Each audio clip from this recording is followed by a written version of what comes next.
Hi guys, it's Debbie, and today I would like to speak about Prisoners, directed by Denis Villeneuve.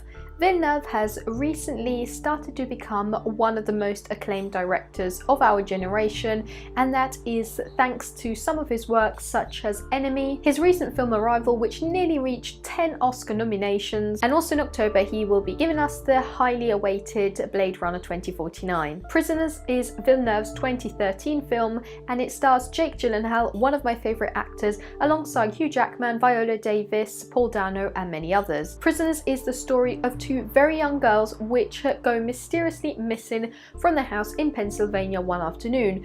The only odd thing about this afternoon is the presence of an RV parked outside on the road in which the two girls were playing just hours before the disappearance, and the driver's reluctance to speak to the police. Unfortunately, the RV doesn't contain any evidence, and throughout the plot the case thickens, proving that even a simple, rural, apparently safe community can become the scene of an intense manhunt. Hugh Jackman portrays the furious and often arrogant father, which refuses to stay put and wait until the system has found his daughter, and decides to take the matter in his own hands, doing everything possible, including going against the law. In general, Prisoners encourages us to try and mentally cross that line between what is legally right and what we personally consider right. As a matter of fact, alongside the main investigation, other important topics are fury and revenge. The film also portrays the two points of view on how to handle a situation of this nature. Hugh Jackman's character is the skeptical guy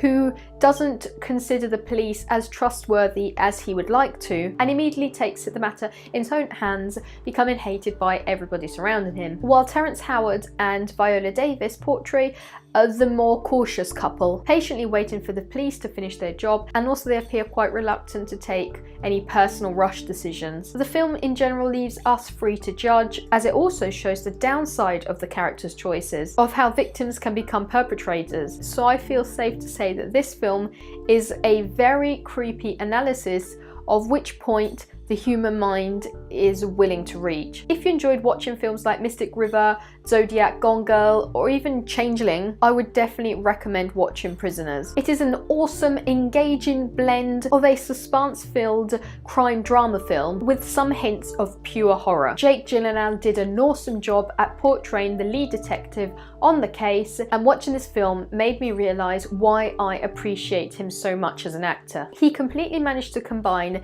the anger he had towards his case to who took those girls, the fury not being able to find a clue, or the frustration of having to deal with unbearable stress and uncooperative colleagues, but at the same time trying to not show this to the public. Also, his character at first appears very limited and simple, your local police detective on a new case. But he isn't like the others, he isn't like his colleagues. There's something about him, something about his nearly punk, rebellious attitude and appearance that makes us believe that something happened in his past. There is something he's not telling us. He is never shown at home with his family or friends. He doesn't speak that much if not necessary, never revealing too much about himself. This is why I really like Jake Gyllenhaal's performance in End of Watch, in which he also portrayed a member of the police which had to deal with a series of contrasting issues. In general, Jake Gyllenhaal has always been a master at bringing on screen a wide variety of emotions and a rich and vast range of personalities and minds. From Donnie Darko nearly 20 years ago to the more recent Enemy, Nightcrawler, Nocturnal Animals, and in nearly all of these films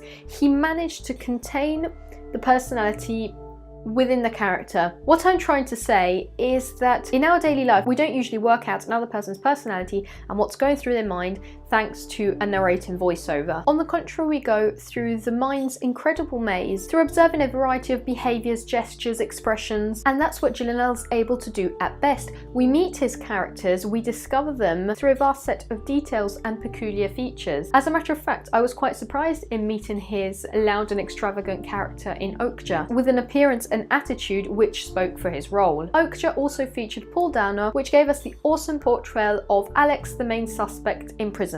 Often growing up, we heard so many stories about bad people. We were warned to stay away from odd strangers and nasty men. And in this film, you can really tell that everything in Alex's character is built upon what society would consider the scary guy, on wanting us to hate Alex. So the film plays a lot on disturbing us or making us feel uncomfortable. If I really had to point out a flaw without revealing too much, there were some points in the second half of the film towards the end in which the plot was giving us some quite obvious clues, and I would have preferred it to remain more obscure right until the end. But except for this detail, everything else was absolutely stunning, and it really makes me look forward for the upcoming Blade Runner. Let me know about your thoughts regarding Prisoners with a comment here below. I hope you enjoyed this video. If you did, remember to subscribe for more movie related content. See you soon. Bye.